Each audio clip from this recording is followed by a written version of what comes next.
Pencarian pendaki Gunung Slamet, Syafiq Ridhan Ali Razan, 18, membuahkan hasil. Rabu, 14 Januari 2026, Syafiq dikabarkan ditemukan namun dalam kondisi telah meninggal dunia. Kabar ditemukannya pendaki asal Magelang ini dibagikan akun resmi Basecamp Bambangan Purbalingga via Instagram Slamet via Bambangan. Syafiq ditemukan di lereng puncak sebelah selatan Gunung Slamet di antara jalur Gunung Malang dan Batu Raden. Saat ini, relawan masih melakukan proses evakuasi. Alhamdulillah, survivor atas nama Syafiq Ridhan Ali Razan ditemukan. Ditemukan dalam kondisi meninggal dunia di daerah lereng puncak sebelah selatan antara jalur Gunung Malang dan Batu Raden. Saat ini masih dalam proses evakuasi, tulis akun tersebut.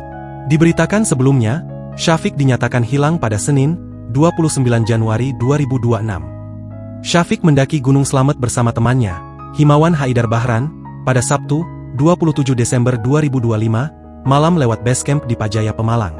Operasi pencarian pun dilakukan setelah mereka menemukan Haidar pada Senin, 29 Desember 2025, di Pos 9. Namun, operasi SAR ditutup pada Rabu, 7 Januari 2026, setelah sepekan pencarian tak membuahkan hasil. Kendati begitu, relawan terus melakukan pencarian secara mandiri via jalur Bambangan Purbalingga dan Batu Raden Banyumas. Koordinator Basecamp Bambangan, Syaiful Amri mengatakan, keputusan melakukan pencarian mandiri ini dilakukan atas dasar kemanusiaan. Sebagai pengelola jalur pendakian dan warga yang hidup di kawasan kaki Gunung Slamet, dia merasa memiliki tanggung jawab moral untuk terus berupaya mencari keberadaan Syafiq. Menurut Syaiful, pencarian mandiri lewat jalur Bambangan telah dilakukan sejak 9 Januari 2026.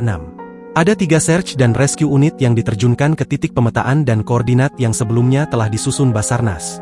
Download Tribun X sekarang, menghadirkan lokal menjadi Indonesia.